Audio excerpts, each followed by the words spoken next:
Executive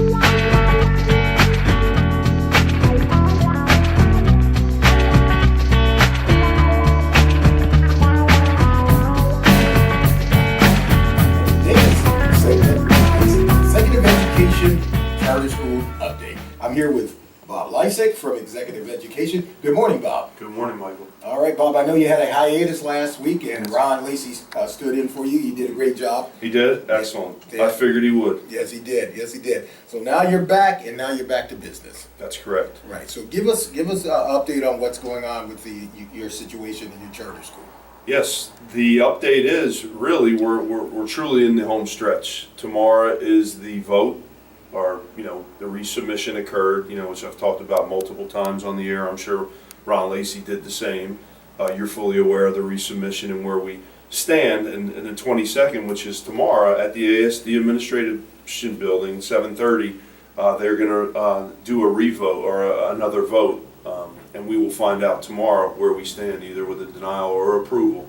If approved, we roll up the sleeves and start the following day. If we're denied, we have to put an appeal in motion and send that along to the state. We anticipate an approval because we've met and exceeded all the requirements. We truly have taken heed to the school district's feedback and recommendations in that resolution, the denial resolution, and we corrected them all quickly, thoroughly, and have been reviewed by multiple experts and organizations that specifically focus on curriculum and design. So we feel good, and again, we truly respect the decisions of the board and Dr. Mayo's cabinet, the superintendent's cabinet, and we addressed them. And we made mention at the finance meeting a couple of weeks back. I specifically mentioned that we have a lot of respect for the group, and when we're a transparent bunch, us, Executive Education schools, and if you have concerns or questions, not just now with the application, but in the future when we're working together, collaborating, we will give you this type of response always. Right. Yes. So between today and tomorrow evening at 7 o'clock, it's 7:30 tomorrow night. 7:30 tomorrow night. There's not much you can do except for just hope and pray, right? That's correct, and be here with you today and kind of get additional word out, as well as rally as many folks as possible to have them attend tomorrow evening. We're getting incredible responses from lots of parents, students, and then just residents and business owners, and just the support we've been getting from the community leading up to this point has been solid. And we're just talking to folks to get that. To get them excited about tomorrow night if they'd like to attend. We're anticipating a fairly decent crowd again. We filled the room twice. This will be our third time. You were a part of that and appreciate it, much appreciated, and we're looking to do the same tomorrow. That's really all we got going today leading into tomorrow. It's kind of like the elections yesterday. We know we had the elections, and yes, that's over with. Thank God that's over with. And God's in his heaven and all's right with the world now. So right. we're good with that. I understand last week too you did pre-enrollment last Thursday. Yes, we did some pre-enrollments. Mr. Lacey took care of that at the building. We also handed out a large amount of enrollment forms at different churches and different neighborhood associations and community events. So our enrollment forms are out there. One of the challenges we've had with enrollments, well, to step backwards first, we had over 525 that were submitted with our app. So we had plenty of pre-enrollments to work with, and those folks have been contacted over the last week with great feedback and reception. They're very interested in taking the next step and doing a more formal enrollment. But we've had some trouble with enrollment because of the denial. Folks have slowed down and have taken a step back because they didn't fully understand that we had a resubmission going on here locally. Everybody thought it just went right to the state, but the second phase of the local process they weren't aware of. So we've had to educate folks on that, and once we do that, the people are back out and interested in getting their students enrolled. And I see once the approval occurs, I don't anticipate any problems enrolling 500 students if that's the magic number. Okay. Tomorrow, the 22nd. That's correct. You're approved. Yes. Just hypothetical. Mm-hmm. You're approved. The day after, boots on the ground, what happens? Boots on the ground the following day. We do not hesitate to get into the building, put multiple teams together.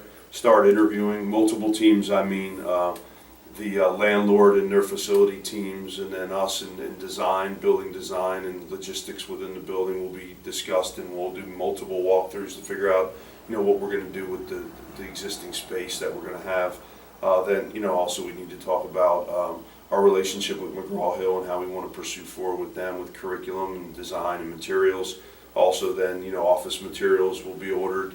A lot of ordering and establishing relationships with food service organizations, working with the district with transportation. So a lot of operational stuff will happen, and then of course enrollments will continue, and then also hiring.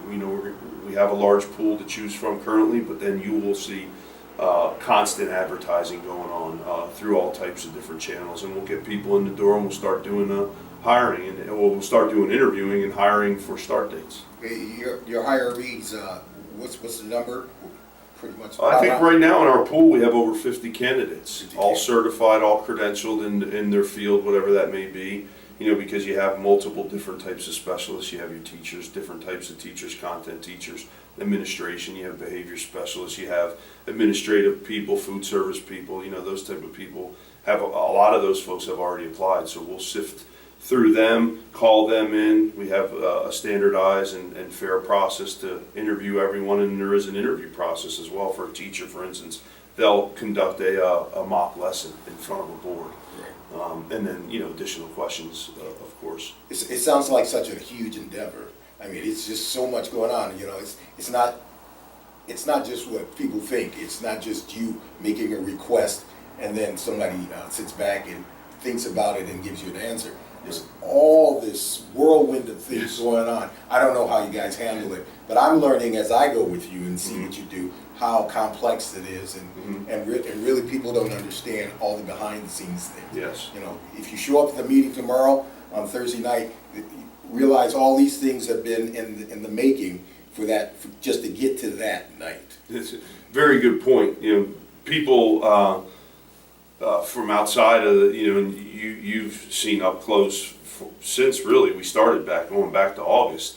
I think we connected, I forget, maybe January, if not sooner than that, and you've had the opportunity to see a lot of it, but outsiders, really don't understand what it really takes. There's so many different moving parts that go into this process, not just now leading up, but then, like you're right, and what we're getting at here is the moving parts that occur after the fact. Right. But it's truly been a roller coaster ride, a lot of ups and a lot of downs as we've pursued this application and this approval.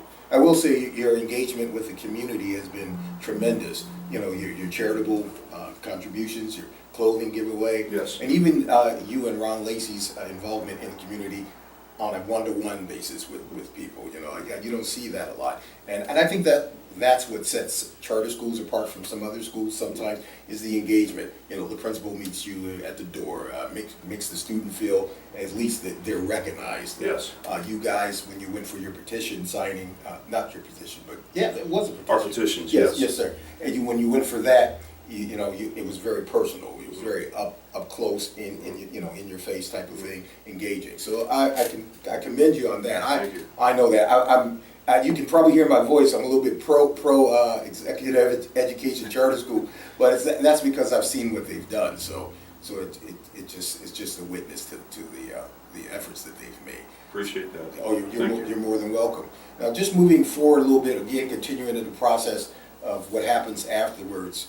Okay, what would be your start date if you? The calendar's still up in the air, but I would anticipate our start date. We may have to mirror Allentown's calendar. We're still kind of talking about that. I think we will mirror their calendar for a lot of different reasons. Operationally for them, it makes a lot of sense. Financially also, it makes a lot of sense for them. So I'm not sure exactly what that start date would look like. I would have to revisit their calendar, and it's still kind of up in the air. There's not a concrete date set. But I anticipated either being the second or third week of August, I believe is when we start. Right. Yeah, they have a short summer, I think. I have a neighbor across the street. He's the science teacher in the Allentown School District, and I asked him. I said to him, I said, "Oh, you're about done." He said, "No, June 23rd." Yes. So if they, June to August, that's a very short window. I think also this year the schedule or the calendar was extended because of snow. I'm not sure if that is one of the reasons, but I think they've had to make up a couple days. Yeah, would you do the same We thing? would do the same. Yeah, you said you Yes, would we would mirror their calendar in every way. You know, if there is a snow day or a delay, we would follow that delay or closing. Right, exactly. Now, once you have your schools up and running and you start establishing your culture into the school, what will your involvement be with the community? Obviously, now you're in the school. Yes. You don't have that time or freedom to move about like you do right now. Yes, that's a very good question, and it will be heavy. It'll be very focused and very heavy of a relationship, meaning in any way possible through events or through engagements in various different forms and ways, we will engage the community. This charter will be built on community involvement and community feedback and input. It's very, very important to the success, and I think is vital to the future of education to have that component being very strong within your school. Of course, it would be regulated, but it also would be very, very strong, and the events really excite me because the events are really going to draw those folks out. We're going to find out who really wants to be involved, and you know, every parent doesn't want to be. We're going to try our best to pull every parent in. That's an important part of today's approach educationally. The success a lot of times, and it's sad, in some cases relies on the relationship of the school and the parent's involvement with the school. So we're big into pulling parents into things, and we're going to have plenty of parental events going on. But then anytime we see something maybe that's going on at the zoo or with the Iron Pigs or the Steel Hawks or with you guys, we want to push our staff and our students and parents into those things just to get them more involved and more experience. Just more experience and exposure is a great thing, and I think we lack a lot of times around education in that. Yeah, yesterday we had a young man here. He was 19 years old. His name is JR, and he owns a franchise of Liberty Tax. And he owns 3 actually. He's 19. At 19, 19, wow. and Impressive. yes, and he went to Roberto Clemente Charter School. That's And one great. of the things he mentioned as a solution or to some of the challenges is the community engagement as well as parental involvement in schools. Yes. And he said that would help a lot. He was a brilliant young man. I was a little bit overwhelmed that there were guys like him out there. Wow, at 19 to have 3 businesses? Three businesses, and he spoke very well. He actually compared the United States to Finland, which is number 2 in education in the yes. world.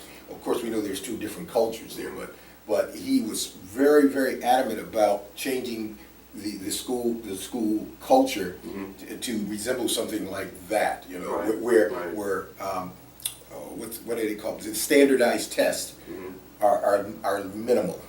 And more attention on the focus on the student and relationships with the teachers. And he said teachers over there are revered. You know, they're like sports heroes and things like that. A lot of times they used to be that way as we were going through school, if you can remember back. I remember. I Right. remember back. So it was very refreshing, and it kind of goes along with the whole thing of engagement, being involved in your community, teachers having a relationship with a student. I asked him how big the classes were, and he said, well, at that time when he went there were about 20 to a class. Now they're a little bit bigger because of budget cuts and things like that and so forth. And now you have like 30-something to 40 students. But I can imagine when I went to school, we had 20. Yes. And the good thing too, I knew all my friends. Yes. Yes. You know, even when we went to high school, I still had interaction with them. And you know, there were some friends I didn't want to associate with, right, of course. You could beat me up after school, but yeah. Anyway, that yesterday was a great day. We had that, and another question I have for you is I know you don't have sports. We covered that yesterday too, with sports, entertainment, and that seems to be a thing with charter schools because of budget restraints and things like that. Usually, a child who wants to play football, basketball, tennis, whatever the other soccer, they have to wait till they get to high school. To do that. Will that be any different with your school? Because I don't know. That's been the norm so far. Right. What is happening currently with charter schools and their relationships with the school district, and I'm just specifically talking about charter schools I'm familiar with in the Lehigh Valley. The students that attend those schools they can participate athletically back at their home district school. Okay. So a student that attends a charter school, Clemente for instance, if they're a Deer student originally, they can go back to Deer and participate in athletics. Now, charters I know outside of the Lehigh Valley do have their own athletic teams and compete in the PIAA, and by the way are doing very well. There's a few small 1A and 2A schools that are dominating football and basketball. They're doing very well in some of the more popular sports. We plan on someday having sports until a gym's built, until we have more of the upper grades. We're going to do just more of intramurals or PE. We'll do physical fitness, and we'll have that in place for the smaller kids, because remember, year one's only up to 8th grade. That's But right. when we do hit 9th grade, our plan is to have an athletic, state-of-the-art, if all possible, athletic complex, gymnasium, fitness center, those type of things we want to grow into as we grow into the high school grades. Yeah. But we will absolutely, athletics and that extracurricular, and that is very, very important. Let me stop you there. The Yes. extracurricular activities, what types? We're originally we discussed doing art, music, computer technology, radio, video, TV. That component definitely is going to happen sooner than later within the school. But the art, music will be heavy. Technology will be very heavy. Extracurricular clubs, different clubs we'll create with the feedback of the students and the staff. Not sure what type of clubs we'll have now, obviously with no school, but I envision a whole bunch or array of different clubs that our students will be involved in. And then intramurals will happen during school and probably after school, maybe even Saturday events. Yeah. We'll do some things to keep the kids engaged and keep them longer in the school also. Yeah, I think that's so important. I mean, because you're trying to bridge that gap between school and home. Yes. I as I mentioned in the previous broadcast, I had an instrument, and when I went home with the instrument, I played it. So it took my time up. I didn't get involved. I wasn't outsourced to some other gang-related things or other things in the neighborhood. Or if I was we call them glee clubs. I don't know what they call them now. Yes. Probably the Yes. same thing. Yeah, I think they are still called glee clubs. Yes. Chess clubs. You got your debate clubs, and you got all the, Very important debate. yearbook, yes. Teaching Absolutely. children how to network and be public speakers gives them an upper hand. Maybe they don't go to college, or maybe they do, but with those type of extracurricular things will help them to be successful. Absolutely. Allen High School had one of the best debate clubs, I think, in the United States at one time. They were heavily recognized as being one of the best clubs there was back years ago. I'm not sure how far back you go, but I do remember hearing that, and I do remember when I was growing up seeing them doing well. It was shown on TV with, you only had, 20 channels back then or whatever, so the local channel would have the local debates going on, and it was, Allen, I know, had a really solid team. I think that's something we definitely would explore as well, and beyond with technology and everything that's happening. Well, that's the other thing. I'm kind of shifting gears a little bit here. With regurgitative education, there's a lot of that. And that's why we have students who go into the world and they still can't read. Yes. They have no creativity because everything is just in and spit it back out. That's right. Do as I told you to. I'll give you the answer, give it back to me. That's right. And that regurgitative education is really, really a challenge to overcome in our school systems. And I know also that with regurgitation, with regurgitative education, what it does is it cripples a person later on in life to do a lot of things. It closes doors for them to get into certain, where it requires you to know how to do something, and even hands-on to do something. So I hope that maybe in your model, or we'll address some of those issues. Our model definitely will. What's neat about our particular model and the tracks we have in place, the student's going to have an opportunity to travel one of three different ways when they reach eighth grade. Really, we're assessing at 9th grade. They're either going to travel the workforce track. That'll be. Again, it's through an assessment where we feel the student will succeed, where the student feels they'll succeed. A workforce track, a vocational track, which there's a little difference there in regards to the workforce is more the business ready, entrepreneurship, and some of the things you mentioned, and then your vocational track which is very similar to traditional vocational tracks. We got to decide on what vocations we'll have in place and what that's going to look like.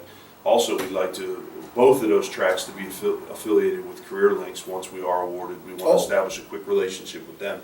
Makes a ton of sense for a lot of reasons. First of all, Like a lateral move. they're in the same building as Right. us. They're our neighbors, and we're going to be good neighbors, and we're going to support everything that they're about, and I think we'll get that same type of support. But it's all based off of us being awarded. And then you got your college track. And then you could throw the military in there somewhere. You have kids that strive for that, that want to, head in that direction. But you really covered the three with workforce. You got your vocational, and then, you got your education track, your continuing ed track. The workforce track, we want to establish additional relationships, obviously, with big business and business with the NIS and everything else that's going on. Seasonal relationships with the Dorney Parks, with the Iron Pigs, with the Phantoms, those type of things that could push and lead into other things. And then internships in a way that, maybe 10 students of ours, focus a quarter of a semester or semester with the Phantoms or with a Dorney Park executive, or those type of things are still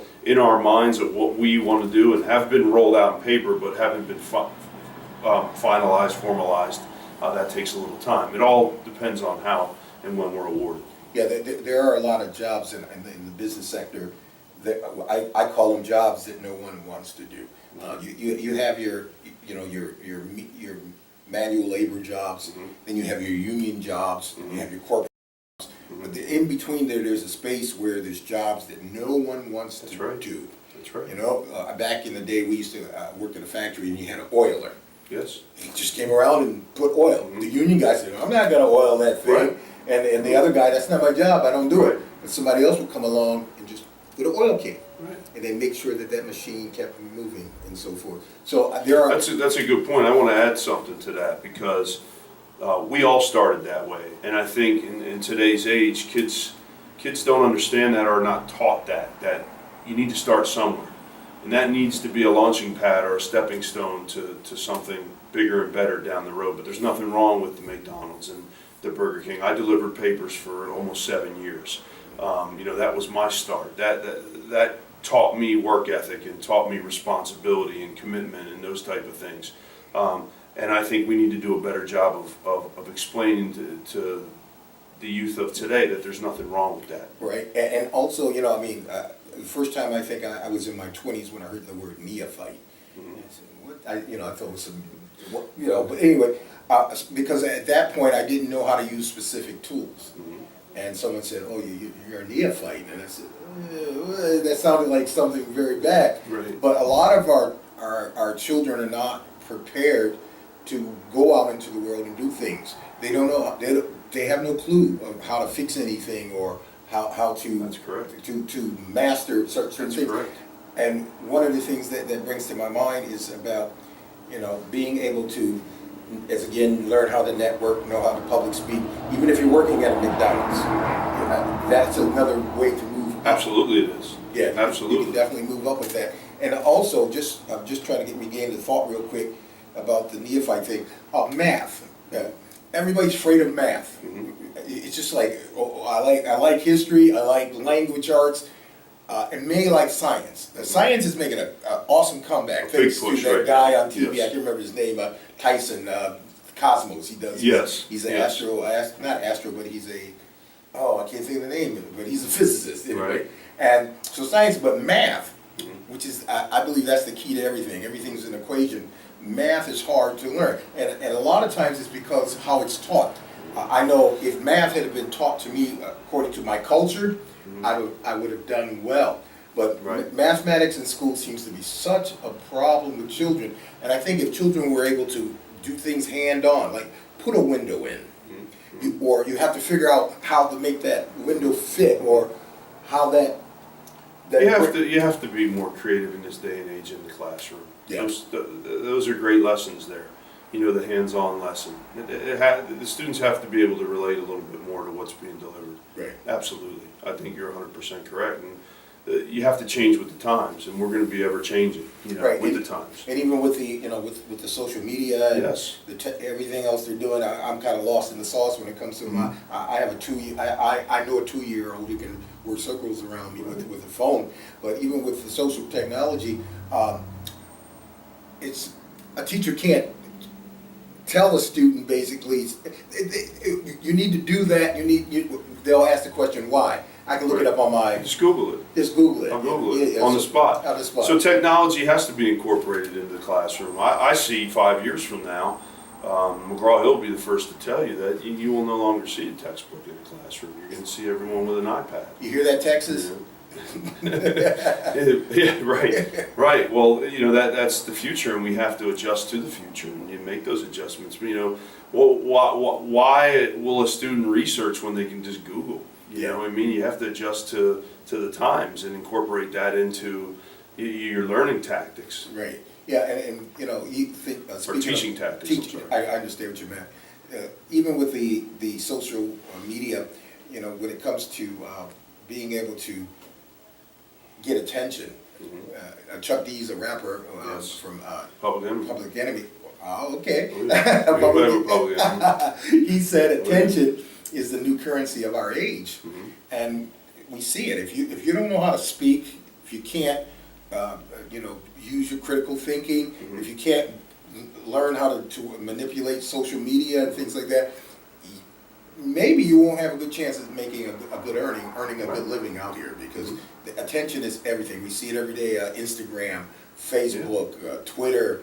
All the other ones that they have, there's so many of them now. The combination now is going to be so important of having the personality and the ability to communicate face to face and understanding the technology and the social media side of it, because you're seeing a lot of these kids that attend these cyber schools that are just communicating through a keypad, or through a computer, whereas their social skills or their ability to communicate face to face.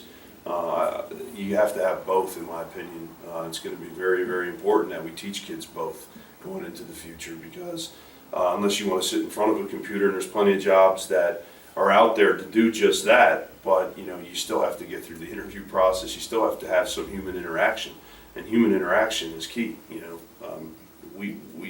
That's everything. We can't weed the humans out. Yeah, please, you cannot, Please right. don't weed humans out. Please do not, right. I saw a hologram of Michael Jackson the other day, and I said, "Oh my goodness!" I happened to see one too, by the way. Yeah, that's like, is Yes. that gonna be the It's future? the future. Yes, yeah. So, and that brings another point up too. What we see a lot of times on television becomes reality Yes. later on in life. Star Trek, Beam Me Up, Scotty.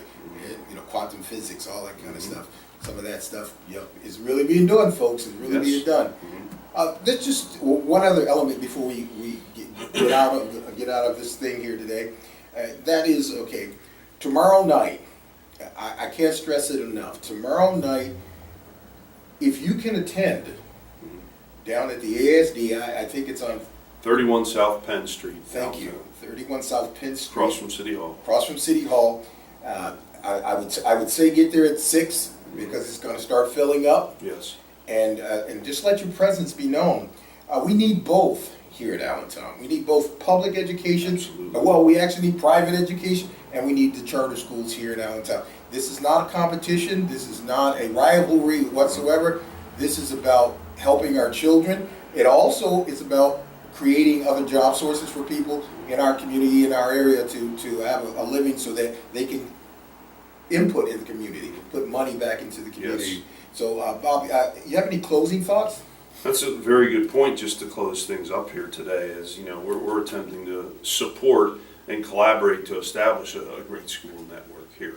We have great schools already in place, public, archdiocese schools, private schools, and some charter schools. We're just trying to add to that. We're just trying to play our part to ultimately support the community, make a better place to live, to help support and grow our kids, so folks that do move here and folks that are already here do not want to leave, and they support education and they support the system that's in place. I think we could help in setting the bar, and make sure our education system here in Allentown is better tomorrow than it is today, and that's what we're striving to do. And we're there, and we'll be here to collaborate. We have certain skill sets that could help other schools, and they do as well.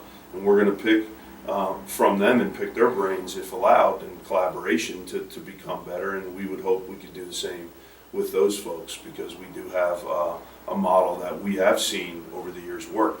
And it works in collaboration with many, many different entities. So we're just excited and pleased everybody come out and be there with us tomorrow night to receive our vote. And we hope and we think we're going to get the nod. And once we do, let's hit the ground together running and let's do something special here in Allentown.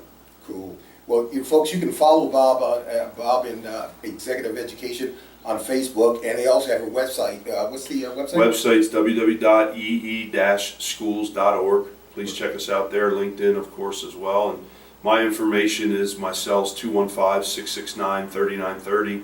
Website is B as in boy, Lysek, Lysek at ee-schools.org.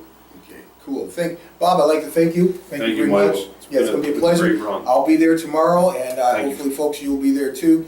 And we don't believe in luck here. We'll just will it to happen. I like that. We'll will it to happen tomorrow. So once again, this is Executive Education Update here with Bob Lysek, CEO of the Executive Education Charter School, and this is Prolific.com. We'll see you next week.